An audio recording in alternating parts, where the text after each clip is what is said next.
The Fantasy Six-Pack Hour. With your hosts, Joe Bob. You're awful. And AJ Applegarth. It's Sin Shu Chu. It's a mouthful.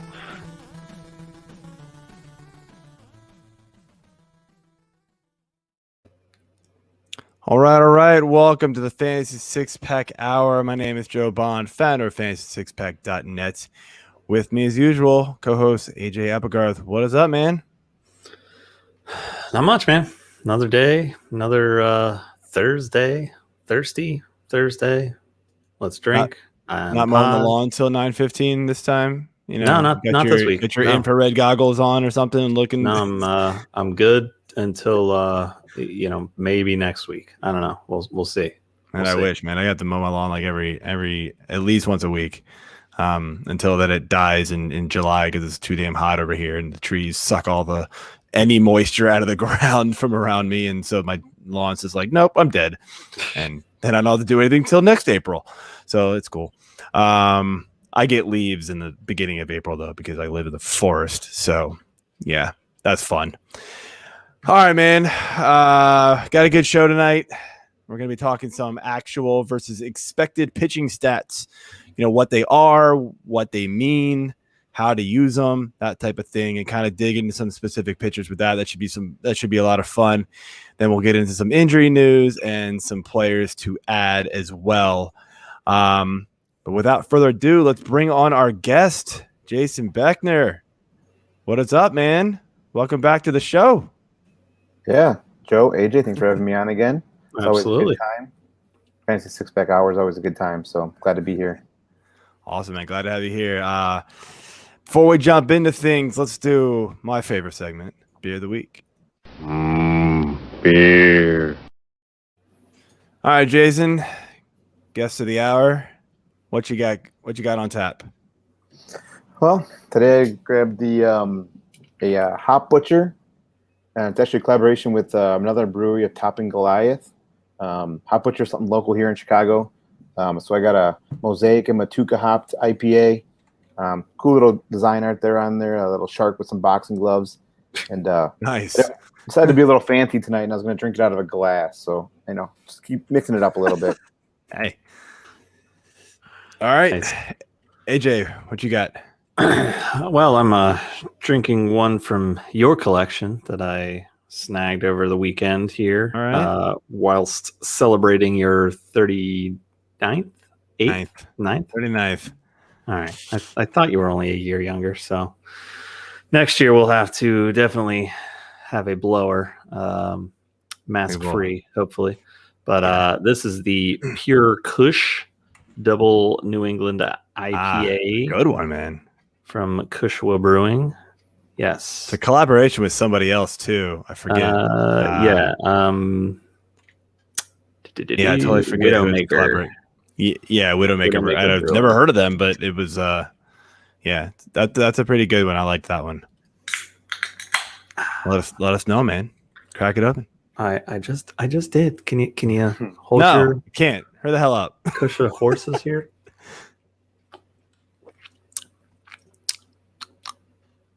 Yeah, I like it. That'll do. Tastes like beer. Yeah, It's like those indeed. There is some alcohol in this one. I will tell you that, listeners. We're good. All right, so I'm drinking an Other Half Brewing. Big surprise. I seem to drink beer from like 4 different breweries. That's about it anymore. Is an Imperial IPA 10%er. Will be good. Chasing a Feeling. Gave this one a 4.5 on Untapped, and my daughter liked the sparkly purple can. Nice. Yeah, I was like, that's interesting. Yeah, little 70s my vibe. daughter. I didn't know you were on she picked it out, man. Me. I'll have to give you a follow on Untapped. I didn't know you were on there. Hell yeah, yeah. man. Absolutely. We both are. Those are on So there, yeah. actually, Jeff is too. Producer All right. Jeff. What's up, Jeff? I'll add you after the show. Yeah, absolutely, man. All right. So let's jump into things here. Before we jump into the actual versus expected pitching stats, dude, another week, another 2 no-nos.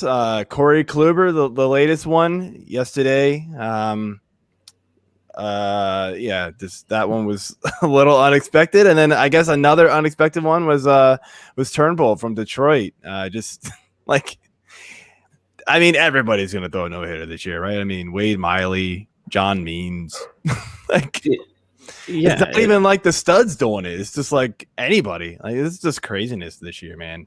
AJ, what was our over under the couple shows ago? We talked about it after like the first couple. It was like I think it was like digits. 10 or 11, and we kind of joked. We're like, oh yeah, look at like 12. I might get to like 20 at this rate, man. It's crazy. I think we're gonna be looking in maybe the triple digits by season's end at this point. I mean. It's ridiculous. I don't even know. And the Mariners were no hit by Means too, I believe. Yeah. So there's been 3 teams. There's been 6 official no hitters. 3 teams, right? It's been Seattle, it's been Cleveland, and Texas. That's it. Yep. Yeah. So if you have your pitchers going against those them, teams, good. You're good. Throw them out there. Or stream against even the worst one. Go ahead. Yeah. Right. Yeah. It's although it's funny, Jeff brought up the fact that Texas, even though they got no hit twice now, still are middle of the road for offensive WAR. Is that what you said, Jeff? Yeah. So that's something that I didn't know, but very interesting that offense is still really bad in the MLB overall. So if you can get no hit twice and you're still middle of the road and you're below them, you got problems, guys. Let's work on it. Yeah, I mean the record is 7. 7. Yeah, we're almost already there. 7 in one season. Yeah, that's gone. See ya. Shattered. Absolutely gone. If that does not get broken, let me see here. What would be good? I will do a keg stand on air, podcasting live, and will somehow speak into my mic while drinking upside down. Now I'm rooting for a no hitter. No hitters. Yeah. No more no hitters. No more no hitters. I need to see this. That would be something to see. For the record, who's gonna help you with the cake stand? Are you gonna get your wife down here to like? No, I'm gonna make myself do it by somehow exercising enough to build up my arm strength to do pull-ups or push-ups while I'm drinking. Maybe I'll just hold the keg over my head. And then I was gonna say, like, you're gonna do a handstand on the keg with one hand while the thing's in your mouth and you're drinking it. This I gotta see. You gotta flip it open, dude. You just flip it open and suck. I mean, you should know that. I dropped my phone. Oh, show's over, guys. See you later. So it begins. Off the rails, a mere 7 minutes in. Is that what we are? I don't even know. Yeah, it's not to put you guys on. Sorry, not to put you guys on the spot here, but on Deck Circle, we shoot our shot and try to pick who would do the next no hitter. Obviously, we all got it wrong because nobody had Turnbull. But not to put you on the spot, but who's your take for who's gonna throw the next one? Who plays Cleveland next? Is it their turn? Let's look at the schedule. I don't know, man. Who's like the 4th starting pitcher for the Phillies, man? I don't know. Like it's like random, dude. Sure, why not, man? Yeah, no, I mean it could be anybody. I know. I'm gonna go with Rich Hill, old blisters. Okay, that dude's not going past 4. Come on, he'll find. There's no way. He'll find a way. He might get that random 7 anyone that doesn't count, right? Yeah, hey, whatever. Still no hitter in my book. I agree. I agree. I don't understand. It does. I mean, I get the rule book say you got to go 9, but I mean, they're the idiots who put in the 7-inning doubleheader rule. Yeah, let it count. That's their fault. I don't know. Yeah, sure. I'll go Vince Velasquez because why not? Yeah. I mean, it could be literally anybody. Anybody. I wouldn't have ever guessed it was any of the ones that have already happened so far this year. Yeah. I mean, honestly, it might be someone that might like AJ said, someone with like a nasty curveball, nasty slider, like Rich Hill. I think last night Kluber threw like 35% slider or curveball. I mean, fastball usage is down this year. So, I mean, I'd look for something. You got to keep the pitch count down. Like, they're not letting these guys, they're going to let them go if they have the no hit. But, like, you start getting up there in the 100, 120 pitch range, it's likely to happen at this point, it seems like. But, like, if you can keep the pitch count down, you have good control. You're hitting to contact, which is what, Kluber does now. That works. Yeah. So, he had 18 balls in play last night. That's crazy. I don't know. That's crazy. Moving on here, though, getting into that White Sox drama.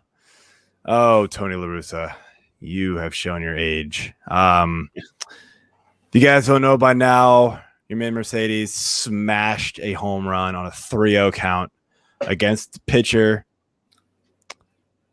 Williams Studio. I always mispronounce that. So yeah, that pretty much says right there how bad the White Sox were beating the Twins. And it was 15-4 at the time. It was then at least 16-4. I have no idea if they had people on base. I just didn't care. 40-mile-per-hour fastball. It just lobbed right over the plate. And Mercedes just goes, yep, bye. And, the Twins threw behind him in the next game. It's just sort of ridiculous in my book. But then out of all things, Tony La Russa comes out after that game that they threw behind him and says, yeah, I agree with it. I think, it was absolutely a disgrace that he hit that ball like he did on a 3-0 count. I don't know.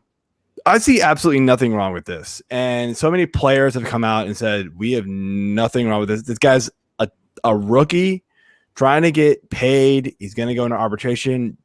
It's another home run, more RBI, better batting average, better, more run totals. It's everything toward his future.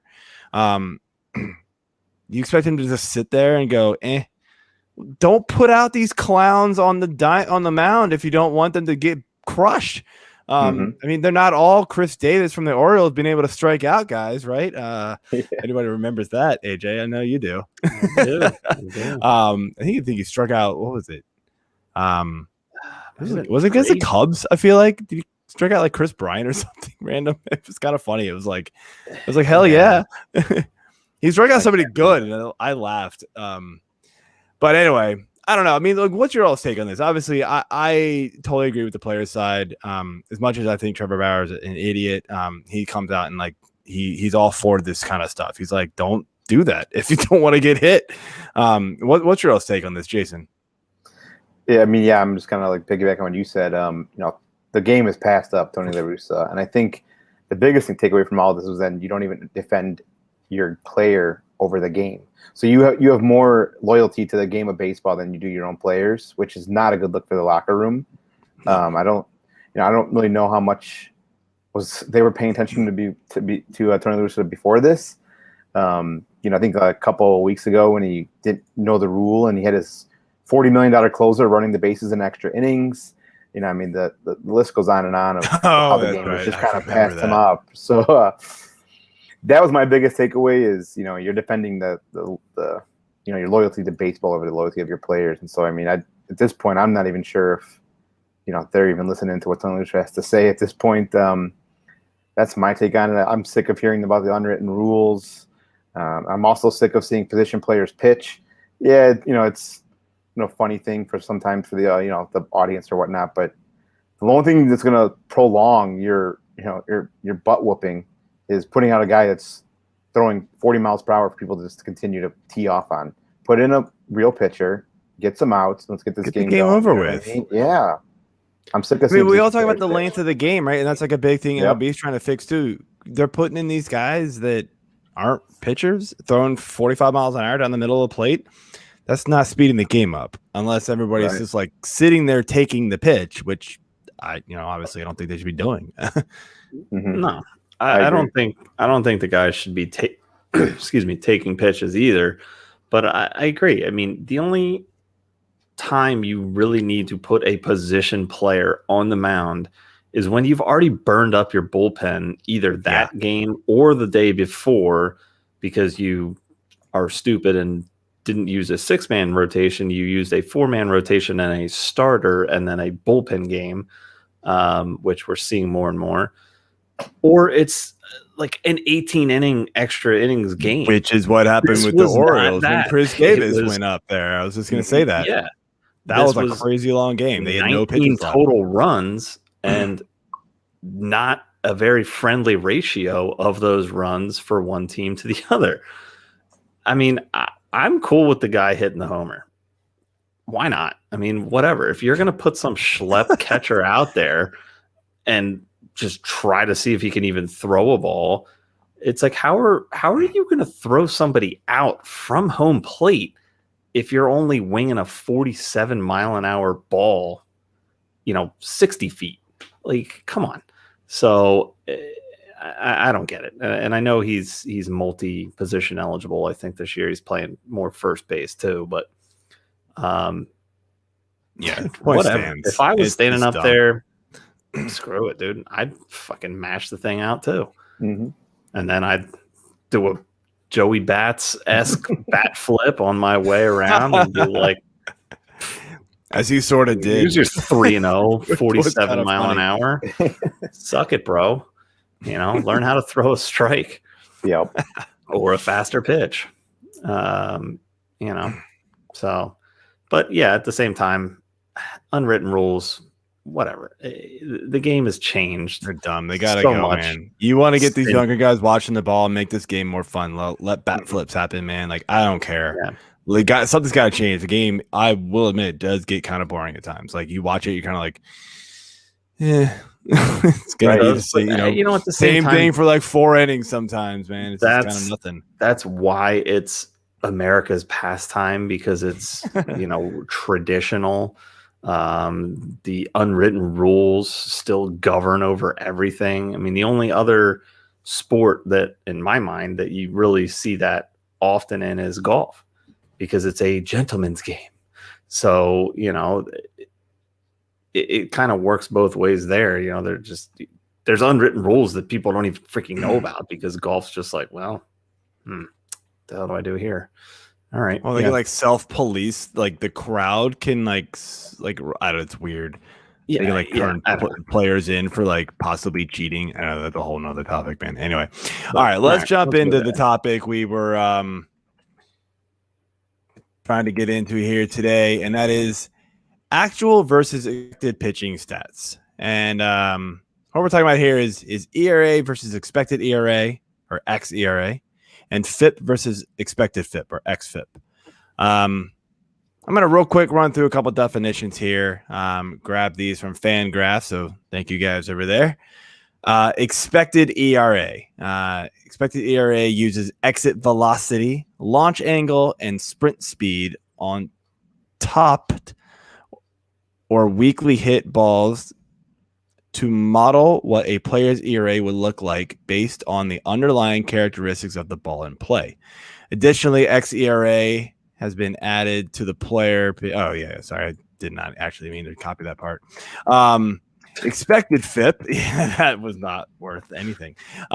Expected FIP is calculated in the same way as FIP, fielding independent pitching, except it replaces a pitcher's home run total with an estimate of how many home runs they should have allowed given the number of fly balls they surrendered, while assuming a league average home run to fly ball percentage between 9 and 10%, depending on the year. So basically, what these are is they're trying to take some stats and give you a little bit of league average. So your outlier games aren't quite outliers, and they're not, carrying your stats in one way or the other. It's kind of the way that, I look at it. It's a lot of, we talk, league average home run rates, things like that. And things like that. So that comes into play a lot with these. Jason, how do you use these stats when you're trying to evaluate a player? Yeah. So I actually really like FIP as the main outlier of all these stats, just because I feel like it gives more of a true outlook on what the pitcher is doing as far as his, is he struggling or is he doing really well? Because FIP takes into the 3 true outcomes that he can basically control. So, I mean, if there's if the FIP is kind of like almost like BABIP, right, for a batter. So it's like, are they getting good luck? Are they doing bad luck? Is it bad defense behind them? Like, where is the outlier on there? So I truly like FIP the most, but then obviously xFIP, bring that in, bring in expected stats for FIP. I like that as well too, because then it also uses, the league average for the home run rate versus, their actual home run rate. So you can kind of see, are they giving up more than a league average? Sometimes pitchers can, they do really well, but they struggle against, the long ball. They getting a walk and then giving up a long ball. So it's like, I like the FIP and the xFIP a lot. xERA kind of has this spot too. It's the inverse to the xWOBA for batters. So it takes in the amount of contact and combines it with the quality of contact. So I mean, you're getting a little bit more of a look into. I guess kind of just lends itself to the name, the expected. Like, are they doing what they should be doing, or are they expecting to do worse than what they're doing? So I kind of like it to look at it more as like an outlier stat of, are they just like doing really bad and they're just like tossing up fastballs, or is it something that's other than what they can control? I guess Yeah. is the way to So put it. the way I always attack these these metrics, these other stats, right? Even if it's FIP or BABIP, right? Kind of more standard ones now. We get the expected stuff. But there's tons of stats out there, right? And you can just get lost in them, and then it's like, what did I really get out of this? Take them with a grain of salt a little bit too, right? You can't just be like, oh, I only use this, and this is the only thing that matters anymore. They all have their place. Some people, take a batter, for instance, right? A batter can have a consistently high BABIP, which is not normal, because of other factors, right? And so you go find the reason why he's always outperforming. I've seen pitchers always outperform their ERA or their FIP or their xFIP even, right? Because of other factors, the way they're pitching, the contact they allow, and FIP and xFIP for some reason weren't grabbing that, but their ERA was always lower than it should have been. Sometimes it's because they're not high strikeout pitchers, and FIP doesn't like that. FIP's, you're going to have a lower FIP and stuff if you can strike out some guys. So those are things to kind of look out for. That's not always the true. It's not always the whole story. These advanced stats, they tell part of the story. That's the big thing that I always go with these things. Do you agree with that, AJ? I'll let you start. Yeah, I mean, I try to teach myself a little more each year with new stats and try to figure out how I want to model my team based on something new, because the game's always evolving, and obviously this year is a perfect example with all these no-hitters. Nobody projected this was going to be the norm, a month and a half into the season. No-hitters are going to replace wins. Yeah, exactly. It might as well at this point. I mean, it's going to be about as predictable, way more worthwhile.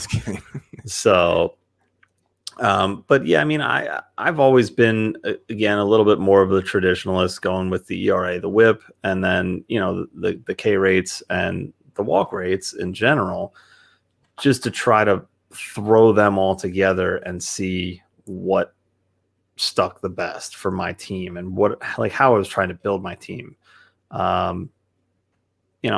This year I've learned a little bit more about the FIP and the xFIP, so I'm just interested to hear more about it. Honestly, I'm going to be more of a drinker / listener to this one, because I just go get that learn. keg, man. Line it up. I can do it. All right. Well, so Jason, let's dig into this a little more, and we pulled up some stats for a few guys here, and I'm gonna have to do some moving around of the banners and things like that. So got a little graphic here. We've got, I don't know how many pictures is this. 1, 2, 3, 4, 5, 6, 7, 8, 9, 10. I could grab 10 pictures stats, right? All differences here. You guys can see. So xERA and xERA here, and then we got the plus minus, xERA versus xERA, and then same thing for FIP and xFIP. The darker green means that it's the xERA is higher, and same thing for xFIP on the other side. For those of you listening, we will go through the numbers, so just bear with us. First guy here, and this was an obvious one. Jeff said it first, and I already. Sorry, what? I have a question. Sure. I don't see Willens' studio on this list. Is he? Do I need to scroll Not somewhere qualified. else to find Unqualified. Okay. All right, so first one on the list, and this was an obvious one. I was going to grab him anyway, and Jeff was like, "You have to get this guy first," and I was like, "Yep." John Gant, having an amazing season when you look at just the actual stats, right? A 2.04 ERA. He's got, strikeouts really aren't great. 7.26. It's 3-3. You dig a little deeper, man. It's not hot. It's xERA 5.01, FIP is 4.12, xFIP is 5.01. Everything looking the wrong way. And the thing I forgot to mention early on is the thing that people use this stat for the most, and they probably should, but again, not all cases are this way, I think, is if your expected ERA is higher than your ERA, you should expect some regression toward your expected. Maybe not all the way to the expected, but it's probably leaning that way eventually. And the same can be said the reverse, right? Same thing with FIP. So the fact that he's got a 5 expected ERA, not looking good. How long can we expect this ride to happen? And why is the expected ERA so high on this guy? Jason, you go. Yeah, you can clearly see you're almost at 3-run difference between his normal bad. ERA and his expected ERA. So obviously he's getting a lot of, I guess you want to call it luck. He's suppressing runs, 3 runs almost difference between his ERA and his xERA. So obviously the regression is coming for John Gant. And like you said earlier, is this the only thing you look at? No, if you go look at his StatCast page, he's struggling in a lot of categories. He's got blue boxes everywhere. So this is not something that you can expect to continue. There's definitely going to be a regression towards the xERA. Like you said, may not go all the way up to 5. He may be more of like a 3.5, 4 ERA type pitcher, but he's not going to continue this almost 2 ERA. No, and for those of you watching, hopefully you can see this a little bit more on the screen. It's really small on my side in here because I've got the StreamYard thing kind of small, but I circled the big thing here, and it's the walks per 9, 6.35. He just walks entirely too many people. I didn't look at his lots on base at percentage, but it's got to be skyrocket high. Like, it's just crazy that he's got an ERA of this, but he walks almost over 6 runners every 9 innings. That's not good. Bad. No, but the other thing that you got to look at with Gant, at least for me, because I've owned him in past years, he's always been a reliever for me. Mm-hmm. And before this year, that was his gig. So, as a reliever, if you have a 2.04 ERA, that's pretty damn solid. Yeah. But, again, you're starting games now and you've got 8 starts. That xERA is going to creep up and it's going to hurt him very badly because he's not, like you said, he's not striking out guys a lot. And instead he's walking them. So he's putting these guys already in position to make that xERA a reality. And Yeah, I just looked at his left on base percentage. It's 83.1%. That's pretty high. Sounds about right. That's like John that's Lester again though, territory that I was talking about last week. Was like you're right there about the fact that he's he's been a reliever in the past, and so that's kind of his gig. And so you get one inning of work, you walk a guy, your walk per 9 is going to be pretty high there as a reliever. That's totally different. As a starter, you can't be having a walk percentage of that high. It's going to come back to bite you in the ass sooner rather than later. Dude. I mean, he's used to throwing 39 and 2/3 innings across maybe 80 games, like half a season. I mean, his ground ball percentage is pretty high, so I mean that's helping his case. But I still see him regressing pretty quickly here. The next guy here is hometown boy John Means, and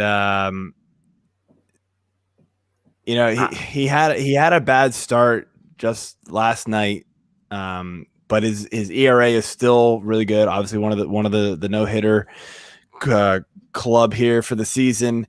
He's got an ERA of 1.7 and expected of 3.13, so still not bad. But I think we are due for some regression here with him. I don't think he's a 1.7 ERA type of guy. And his FIP and his xFIP are pretty close, actually. What? I said you also didn't think he was going to throw a no-hitter. Who did? His FIP and his xFIP are actually pretty close to each other and pretty spot on with the xERA. So they're in very much agreement. I got a gnat flying around my freaking face. Awesome live podcasting here. His whip is pretty incredible though, 0.75. And his strikeout per 9.1. I did not expect that from him. I did not see him as a 9 strikeout per 9, maybe somewhere in the, low to mid 8s. So that's pretty good for him. And he's keeping the walks down, and that's what's helping his whip big time. So, Jason, what's your thoughts on John Means going the rest of the way, knowing what, seeing these stats with the expected versus the actuals here? Yeah, to be honest with you, when you sent me this list ahead of time and I saw John Means on there, and I was actually, I knew he would, had a low ERA, but I was shocked to see, not that it's super inflated, but his xERA being higher than what it was. I thought it'd be kind of similar, but I guess, I was looking at it also his FIP versus xFIP, and it seems to me that he's actually, he's surrendering more home runs. I think that might be then obviously the league average, not just for him personally, but so I think that might be, and it's not a ton if you look at his xFIP versus his FIP. So I mean, to me, like you said, I think there's a little bit of aggression, but I think we're seeing, the I don't want to call it a breakout, but we're kind of seeing John Means kind of fall into place here, and I actually think maybe mid 2.5, like 2.5 ERA, something in that range. I think he can withstand what he's doing now, and I wouldn't be shocked to see a huge regression. So I mean, I like what he added Means. No, I like him a lot, and not just because Baltimore. I liked him, and I'm kicking myself for not picking him up in drafts because we all heard about the 6-man rotation coming out of Baltimore, and I heard it and just kind of shied away for some reason, and really kicking myself for it, obviously, at this point, because he's been phenomenal. The only thing that I think that can hurt him. He's talked about the home runs. Obviously, we know Camden Yards. It's starting to get hot around here, so the balls are going to start flying out a little bit more now that it's heating up in this region, and so his ERA is going to climb. And maybe he's a high 2, low 3s the rest of the way. Dude, you'll take that. I mean, where you drafted him, that's still value. If he can keep the strikeouts up and the walks down like that, then you're golden. He's going to have a game or two, just like he did a couple nights, last night where it wasn't great. But I don't think he's going to be so bad where he's going to hurt you so much. Next guy here, we got. Sorry, just real quick. I know you talked about the Camden Yards heating up. One thing to notice about John Means is his home road splits. As his ERA is actually really shocking. So his his away ERA is 0.66. His home ERA is actually 4.08. So you can kind of clearly see that anytime you see John Means on the road, start him in your lineups. Well, when he gets traded mid-season, because Baltimore honestly needs to trade this guy and go get more future pieces, in my opinion. By the time that Baltimore is potentially good again for real, John Means will probably not be super good. I think they should get rid of him and go get anybody, because there's teams out there that are going to want John Means for sure. Oh yeah. Taiwan Walker is another one who kind of stood out to me, and I had no idea he was pitching this well, for one. But 2.05 ERA, like what? This is the same Taiwan Walker who's been kind of garbage for the last however many years. Yeah. An xERA of 3.82. Yeah, all of them. And his FIP and his xFIP, they're a little more drastic, but they're kind of, the same change almost, 2.85, 4.13, whips under 1, strikeouts are just under 8.5. Walks are on the high end, 3.68, but passable. So again, like, what do we think with Taiwan Walker, given his history and what these numbers are showing us? Are we expecting him to jump back up to almost a 4 ERA the rest of the way, or are we thinking he can, and do some ground balls or whatever, and keep that ERA a little lower than what's expected? Yeah, I mean, I do own Walker in. I think I own him in our league, in the F6P league, and I've been amazed that he's been as good as he has. It's hard to get rid of a guy that's doing what he's doing. And honestly, I don't really think the regression that's shown on this chart is that terrible. I mean, maybe you got to look at how well pitchers are doing, and kind of no-name pitchers, how well they're doing this year, to decide that, yeah, this probably isn't great. But I mean, I would take it from him because of his past, knowing how much he's dealt with injuries, and just not being on the field. I mean, he's dealing with an injury now, so who knows how that will affect this once he gets back. But I mean, the walks, yeah, like you said, they're not terrible, but it is a sign of things to come, I think. I mean, his Ks are there, so as long as he can maintain that or increase it, I still think he's a viable option, especially for where you were drafting him. But or you weren't. Well, yeah. I mean, basically nobody was. So, yeah. I mean, I get it. I'm totally with you. Like, I'm not dumping him to the curb at this point. If somebody wants to trade me, somebody with a more established track record for him, who might be struggling a little bit, we'll get to probably some of those guys here. Yeah. Then yeah, I'll maybe not him, but yeah. Anyway, but yeah. I mean, it's one of those. This could be a good sell high point for somebody like Taiwan Walker, because I just don't know if I really believe he can keep this going, given his track record. I don't know, Jason, got any thoughts on him? Yeah, the one thing I was just going to say is I think the biggest reason he's had such success so far is he's limiting the home runs. It's only given up 1 home run so far this year. Wow.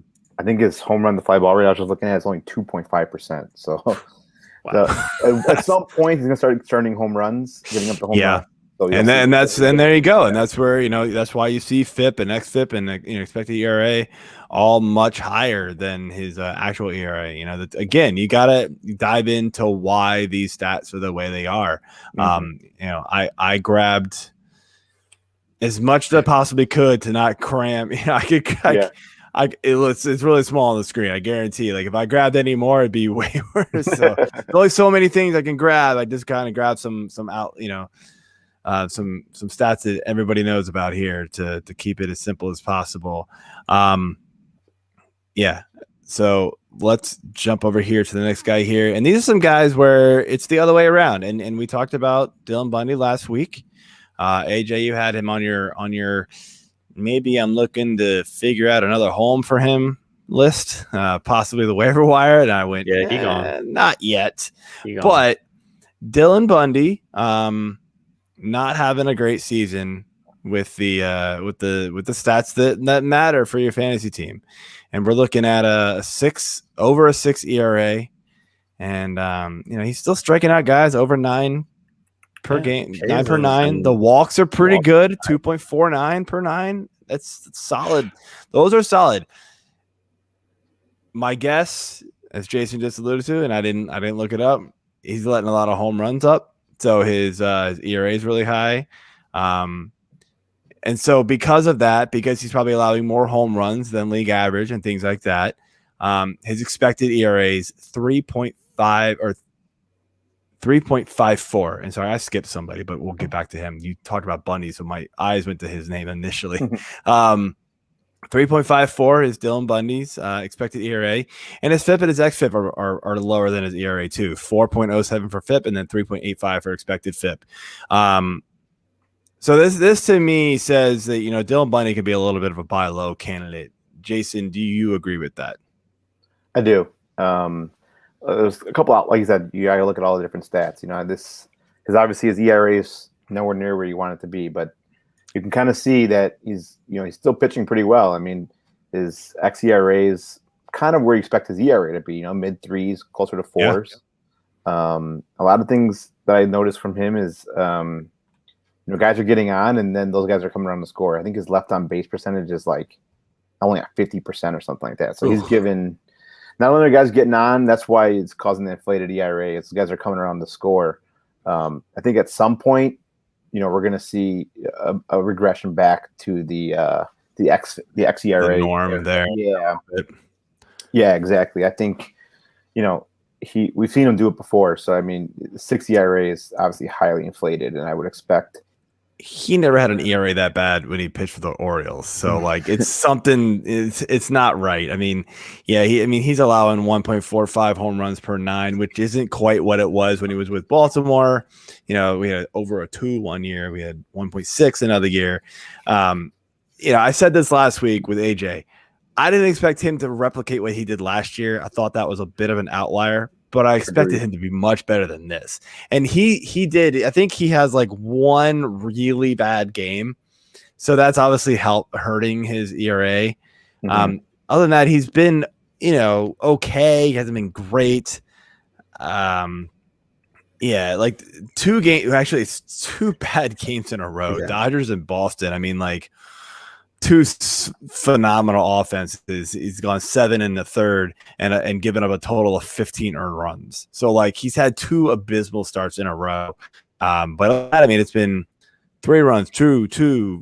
There's a 5er in there, and 2 again. So like he's got it in him to kind of pitch well in certain spots. Maybe he's not somebody you pitch against Boston right now or in LA until he kind of shows that he can play against some of those top-notch teams like that. But I think he's better than what he shows, and the expected stats is something that's pointing you in that direction. So pay attention to those as well. The guy I skipped is Jamison Talion. His ERA is 5.73.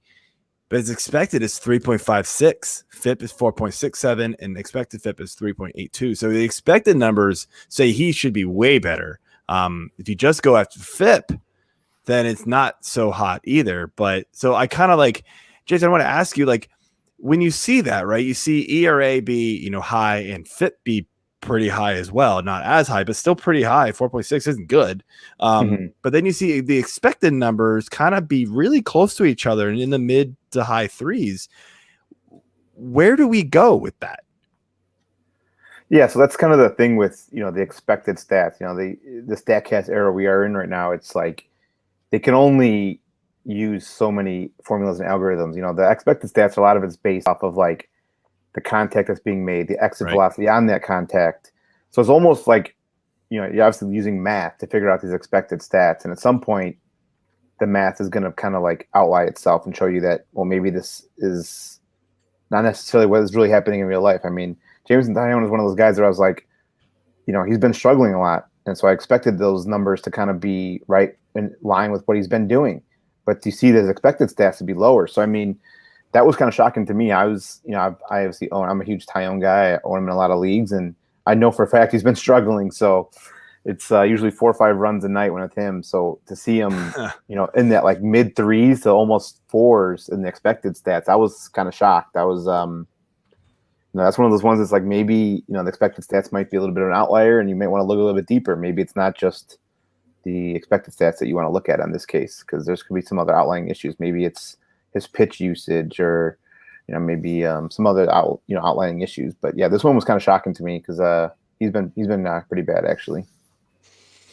Yeah, he's not somebody that I'm really buying into the expected stats. I just feel like it's not clicking for him. I don't know, AJ, if you've got any thoughts on Talion. Yeah, I mean, you would think going to New York, okay, the stadium is not necessarily pitcher friendly, but the offense is. So he should be able to manage around the actually factor. Their offense has been bad this year. They have been not nearly as good as it should have been, at least. Exactly. Their expected offensive output was through the roof. Their actual is garbage. So well played. But yeah, I mean, Jamison, and at the same time, he came from Pittsburgh, originally. So that's kind of a decent hitter's park too. So I think that he's just having some bad luck this year. I don't know if it's mismanagement or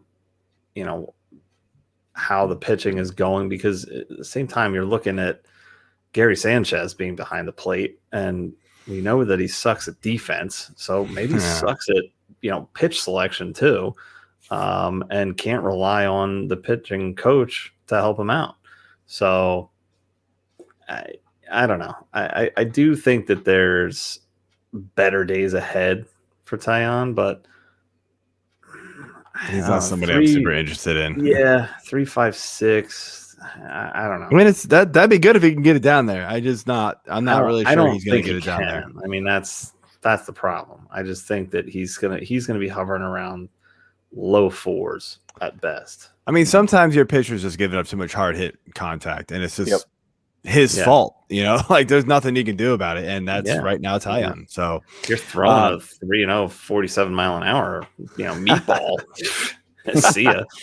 Out of the bandbox. You're really stuck on this studio thing, man. All right. Am I? A guy who I think a lot of people, he's been, a big talk of the fantasy community all season, Louise Castillo. I mean, he was considered a top 10, top 12 pitcher in most circles. Oh boy, he is disappointed. Speaking of garbage. Yeah, 7.4 ERA. And the expected ERA, it is better. Still not good. 4.27. The FIP is 4.6. xFIP is 3.96. I mean, the K rate's down, although he did get 11 a couple of nights ago, so that was good to see. It was a great outing. He actually lowered this ERA, which was God. His WHIP is 1.8 because his walk rate is 3.19 right now. He's just giving up contact. He's walking guys. It's been an overall abysmal season. Jason, where do we see Castillo going? Like, is he somebody you'd be even like remotely interested in trading for at this point? Or God forbid he actually gets dropped, which I assume has happened across many leagues at this point. Yeah, this one was shocking. Like you said, I mean, this is like talking about a top 10 starting pitcher coming into the league, and to see him struggle, the xERA, like I said, even though it's still lower than his like 7.5 ERA, it's still kind of, it's still shocking at what the 4 something that it's at. This is a guy that's like hovering in the low 2s as an ERA, I think in years past. So it's kind of shocking to see that. So I kind of looked, not even prior to the show, but just I own him in a couple of leagues. So I wanted to look deeper into why, and is it just bad luck? And it's not. I mean, a lot of his struggles are from his changeup. Yeah, changeup and his sinker are just not effective anymore. His changeup, he relied on that so heavily. The whiff percentage is down almost 13% on the changeup this year from last year. So I mean, people know. I think hitters kind of making that adjustment to him, knowing that changeup's coming. They're sitting the changeup and letting it rip, and then even the sinker, which he kind of works the head of the count with the sinker. I looked there; his sinker average right now against is over. It's like 500 something. So he's just getting teed off on right now. Brutal. So, I mean, you can't even look at the expected stats and be like, I mean, obviously we're going to see some regression. He's not going to keep giving up 7.5 ERA for the rest of his year, but I think that 4, I kind of think that's why you might want to look at more around that range, like low 4s. And that's even if he can turn it around. Like I know, like the other night he pitched well, he got a lot of strikeouts, but I think he still had 3 earned in 5 innings. He had a real short outing again. Worked the pitch count, got kind of high, striking all the guys out. But so I've owned him in the past, and he's always been really good for strikeouts, which he's not doing this year, unfortunately. But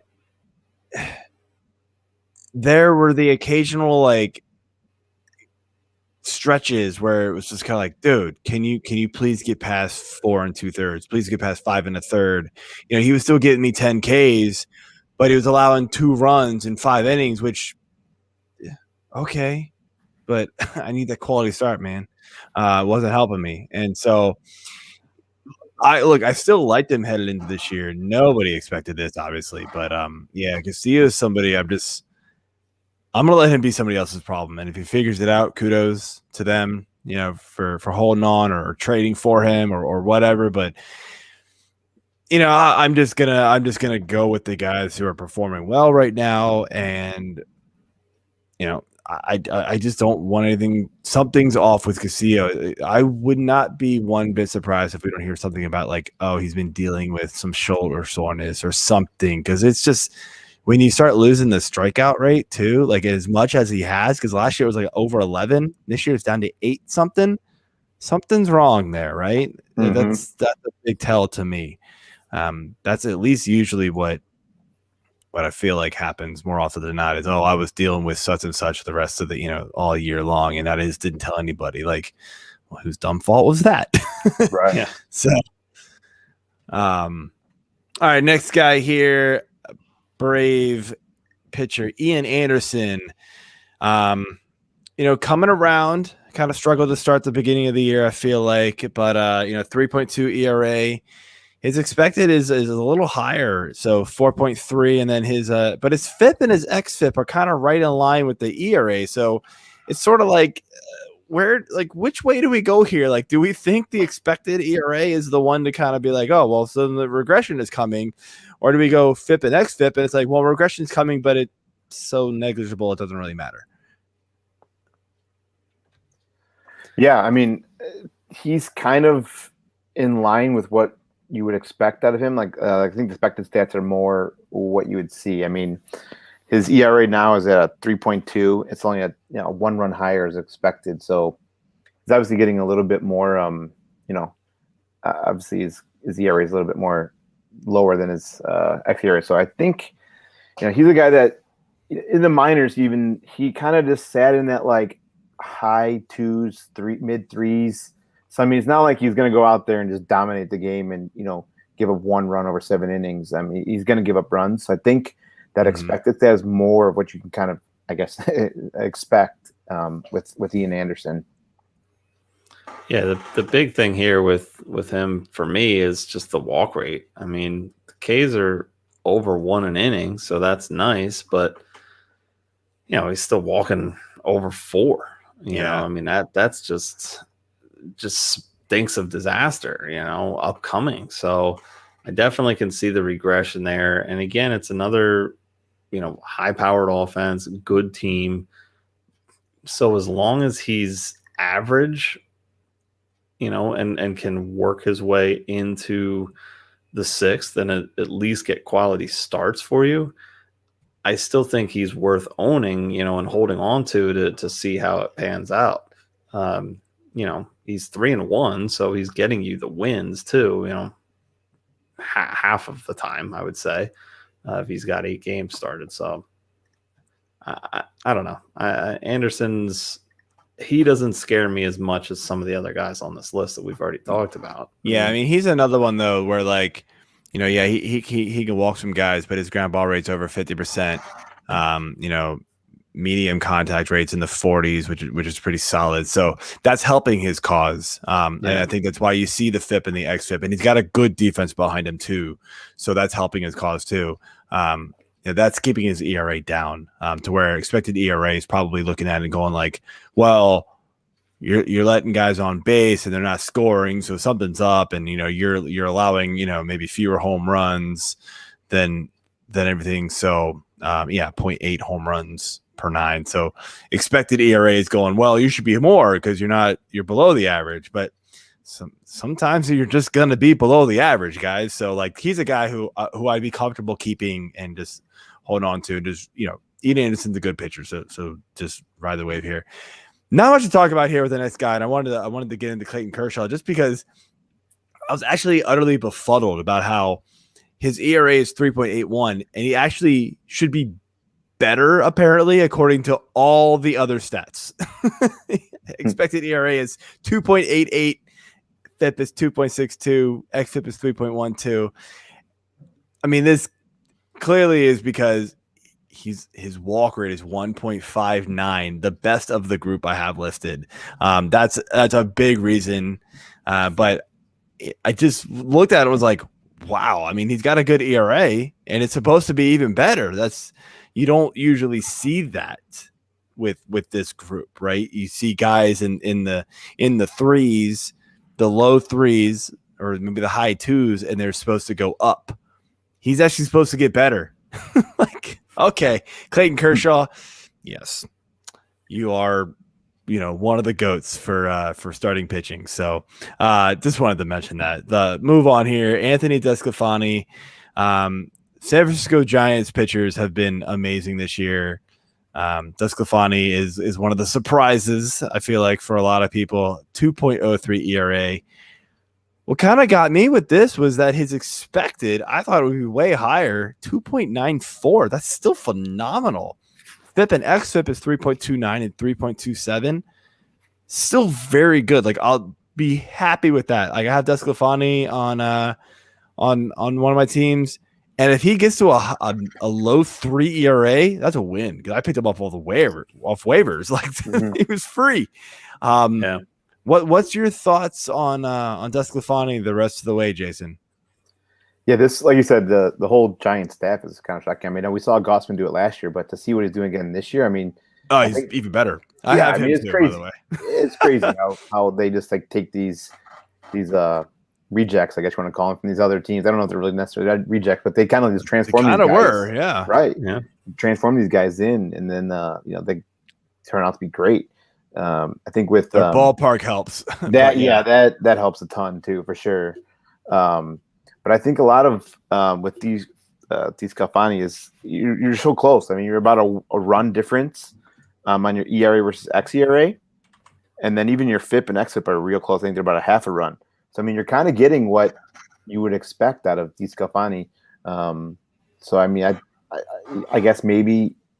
I guess you could kind of say that he sits right in the middle. I mean, you might see a little bit of regression, but he's giving up a little bit more hard contact, I think, is which maybe why he's increased his xERA a little bit. But other than that, I mean, I think this is what you kind of can expect from Descafoni. I mean, it's just looking at his K9 and walks per 9 rates. They're pretty in line or kind of like middle of the pack for the K9. In this grouping here that we have. Yeah. But he's one of the lowest walks, I mean, they're on the lower side. So he's just not really having a lot of guys get on base. And it's clearly showing with all of these other counting stats that matter for fantasy. I'm mad at myself for not having him yet this year. And I don't know if I'll get to own him at this rate if he keeps this up. Not in our league. Nope. Yeah. I'm reaping the benefits of him and Gossman. Yeah. So the last guy we got here is Big Nasty Nate Iavaldi. I mean, 4-2 for Boston. 9 games started. He's sitting at a 4.5 ERA. Not great. but he's looking at an xERA of, a run and a third better than that at 3.15. FIP and xFIP is the opposite. So almost exact numbers in the opposite way. 215 for the FIP, and his expected is 349. So he's kind of a weird case here. Again, his walks per nine are one of the lower, three guys that we have here.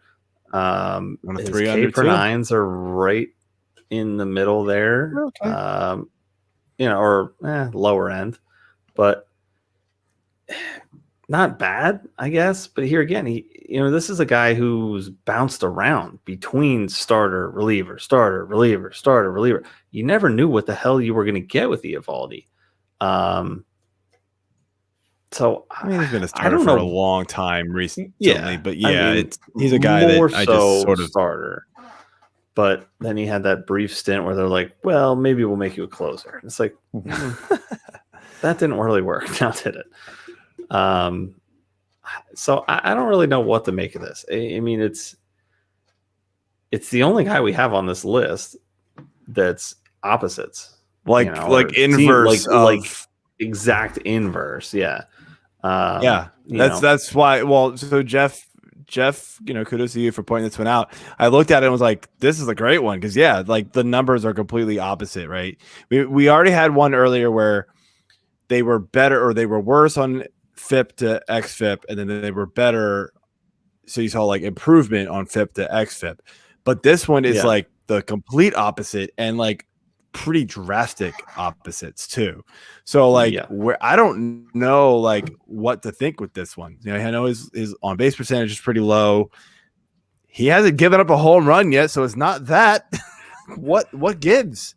Yeah, that's just it. With the xFIP being so much more inflated, is he hasn't given up any home runs, so he's giving up less home runs than the league average. So that's causing the inflation on the xFIP. So that's kind of what the biggest outlier to me was. As far as why it's so different, like whole run different. He's a little different to me. It's like you said earlier, it's like he's been from the closer to the starter to the bullpen. It's just like, what is he? What can you expect from him? It's like you don't really know. I mean, obviously he's going to strike some guys out and hopefully continue limiting the home runs because that's obviously who's been successful so far this year. So. Yeah.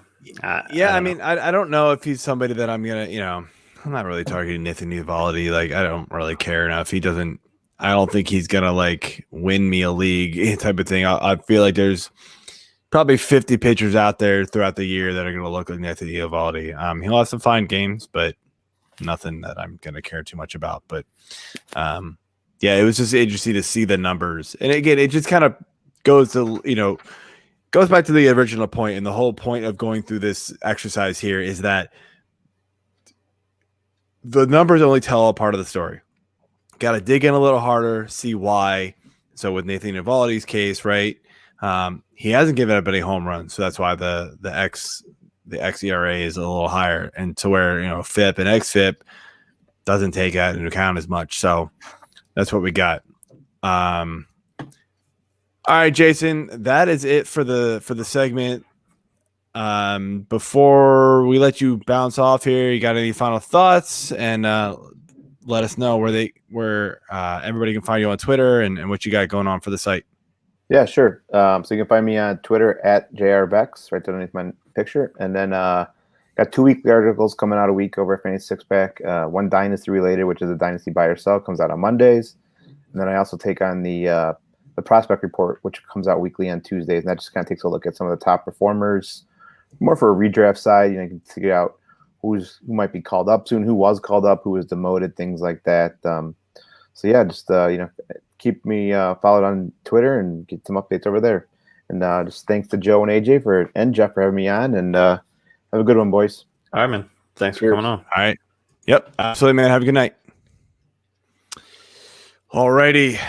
We are already an hour into the show. So let's just cruise through these, shall we, AJ? Sure. go through the injury news here. I'll take the first few, you take the next, and then so we start with Mike Trout. Obviously out 6 to 8 weeks with a calf strain. Another tough blow for my fantasy team. Corey Seager, another big one here. Hand fracture. He's going to be out extended time. There's no timetable yet. And then Huascar Ynoa for the Braves. Apparently got pissed and punched the dugout wall or some shit like that. And bench, I think. Busted his hand. Sounds like a me move, man. I broke my pinky doing the same thing playing basketball one time in a gym. So yeah, not fun. So don't do that, folks. You will probably break your hand. He's gonna be out a while too. Again, no timetable, but he's gonna be out for a little bit. And then Mike Mustakis, brother, dude, really, heel injury. He's been out basically for the last 5 days. It feels like, if not longer. Finally landed on the IL. He pinched hit twice, of course. So it can only be retroactive back to Tuesday. Like, it should have been retroactive back to like last Friday, it felt like. So because I don't think it's going to be extended. Like, I don't think it's going to be past the 10-day IL, but he's out till at least the 29th because they played him and he did nothing. So, all right. Yep. What you got? Yeah. Stupid. Tyler O'Neill is dealing with a fractured middle finger. So, sucks. Yep. If you can hold him, like there. you may want to, but at the same He's time, solid, man. Yeah, he's been doing really well, except for the week or so that I owned him. He sucked, so I cut him, and then he got injured. So you can take that for what it's worth. Danny Duffy is dealing with forearm soreness. Nothing you want to hear from a pitcher, obviously. But we're hopeful to see him back in a couple of weeks. His last couple of outings have been pretty bad compared to his start. So this makes sense. Hopefully he comes back and looks more like the starting Danny Duffy than the more recent one. Michael Conforto is on the IL with a hamstring injury. No table of time for his return. That would also be known as a timetable for those following along. Ty France is on the IL with a wrist injury. He'd been kind of struggling himself lately, so he got dodgered. I don't think so, but yeah. Giancarlo Stanton. Surprise! He's on the IL, a quad injury. Apparently, they think it's not serious, and he's going to return in the minimum time. So, we'll see there. So, on to some good news. Finally, with some injuries, Anthony Santander should return this weekend. So maybe tomorrow. Apparently, he might have to clear COVID protocols. So I don't know if that extends it or not. It wasn't truly clear in what I read, but he's been playing okay in the minors. He struggled early on, but hopefully he can bounce back and be what we saw last year. And then Cody Bellinger, finally, on a rehab assignment, hopefully to return next week. So that's some great news for those of us who drafted him in the first round. Yeah. Just talking about him with my coworker earlier, and it's like, dude, he took a spike. What the hell is going on? Fractured his leg. Yeah, it was bad. AJ Puck is finally throwing in rehab games as he returns from his bicep inflammation. So that's nice to see. I had an interesting question about him. Somebody asked me in a dynasty league. They've gotten some trade offers for AJ Puck because he's returning from the IL, and everybody's getting excited because the guy's talented, right? When he's healthy, great name. However, is it time to just be like, hey, the excitement's there, people are gonna buy for him? Should I sell him, knowing that he's just a major injury risk, and he's just gonna be constantly on and off the IL, or should I be the one who should be excited and just be ready to put him in my starting lineup? I don't. There's one of these guys because he's a long injury history here with him. Yeah, so I didn't know. I was like, I don't know, man. I would move on from him because that's just my nature. And then I yell at myself later when they do turn around. but I like winning, so I'd rather win now, than try to deal with someone who's going to potentially continue to hurt my team and impede that win now mentality for win in a couple of years. I want to win in a couple of years when I'm at those couple of years, not necessarily now. You and this one other guy in our dynasty league would get along very well. He trades constantly. Nice. For guys he has never drafted in the first year player draft, in our amateur draft. Never. He's traded all of his picks, including next year's already, for players that can help him now. Nice. It's sort of worked. I mean, he's been top 5 out of 6 years. All right. This year, though, he needs like 2 more trades to get him over that hump, man. That's it. This year, though, he's like 1-6, and he doesn't know what to do with himself. And like he can't put his mind into like, I need to think about next year. He's like, I only can think about now. It's like, when you get stuck in that rut, it's like, what do you do? Because that's all he does. Yeah. But man, he trades constantly though. Like he's always trading, and sometimes it's like unnecessary trading. I had to finally talk him off of a trade the other day. He's panicking, right? And so it's a head-to-head points league. He's panicking. And so he's like, Trevor Bauer's on the block. And I'm like, you better get gold for this guy, dude. He came at me. It was like, and I was like, well, I'm interested. What do you want? And he's like, how about Mookie Betts or Nolan Arenado? And I was like, no, my middle finger hurts, dude. And I was like, no. Hell no. Like, nah, it's not worth it for me. And then I told him, I'm like, you do not trade Bauer, though, unless you're getting top-notch talent back, right?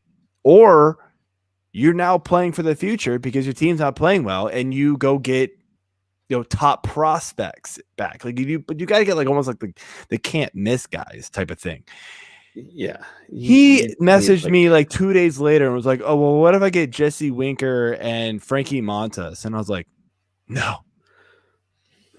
Dude, I wish I could reach this screen and strangle dude. You asked me for Mookie Betts, and you're gonna go get Jesse Winker? Get the hell out of here, dude. I know he's playing great, but you're too much in the moment. He's too much in like the what have you done for me lately club, that is bad for him, and that's why his team sucks this year. Yeah, no. All right, anyway, let's finish things off here with our ads. We only got some hitters this week, unfortunately, but start it off here, man. Brandon Crawford. Kill him. I don't even know. This is like what? Where's this coming Captain Streaks.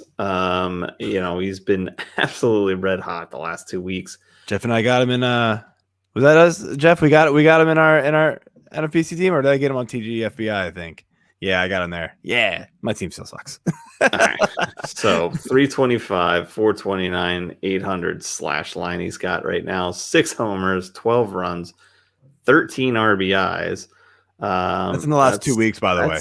One away from 2 weeks. I don't remember the term of it, but it's some sort of a triangle. Anyway, he has 10 homers on the season in general. So Crawford is playing pretty well. Absolutely. My next one, and I'm actually shocked I'm saying this, but Jonathan Villar. I picked him up in our league, and it's kind of desperate for some middle infield help, and go away. It's just flying. The Jonathan VR net. Constantly flying. He's just like, how you like me now? How you like me now, bitch? I told you. I'm not going away. I'm not going away. Come on, are you gonna finish? I'm just befuddled by that comment. Anyway, so VR is gonna have all night long. Actually, VR is gonna have some value here. The Mets are pretty banged up, all over the place. So he's gonna get playing time, and actually he's playing pretty well. He's hitting some bombs. He's stealing bases. The batting average is atrocious. So hopefully you don't need him for that. But you just need some counting stats up the middle in your middle infield, which I'm sure a lot of people do. The aisle is.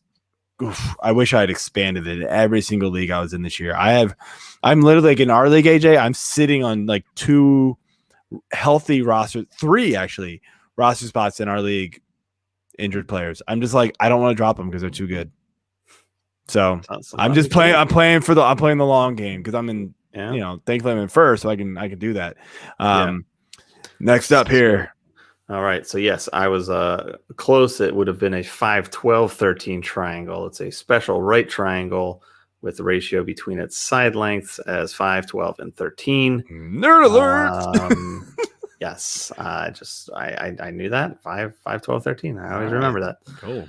So William Contreras is the catcher of choice for our ads here. And I did actually pick him up in one of my leagues because he has been killing it. It was a darn league, I believe. So there you go. Catchers suck, but he apparently does not suck as much as the other catchers. So yeah, he's playing very well. Why not? Hit a 3-run bomb tonight. So yeah, today, brother of the Cubs, Contreras, by the way. So yes, apparently the bloodlines are flowing there. So not at all related to Willens a Studio. No. Anyway, but I know. Last up here, little category specific here, but Niko Goodrum, been playing fairly well of late, mostly if you need steals. 5 in the last couple weeks. He's really not going to help you anywhere else. I mean, Detroit's offense is not good, so not going to get you a lot of counting stats for the run total or for the RBI, and his batting average isn't great anyway. But like if you're in a roto league and you got middle infield or outfield utility spots, you got guys hurt, just pick up Goodrum, man, and just take advantage of the steals because he's just running wild right now. So I'd be willing to do that. So that's all we got. AJ, anything to close it out? No, I'm good. All right. We will be back next week, same time, same bat channel, and check y'all later.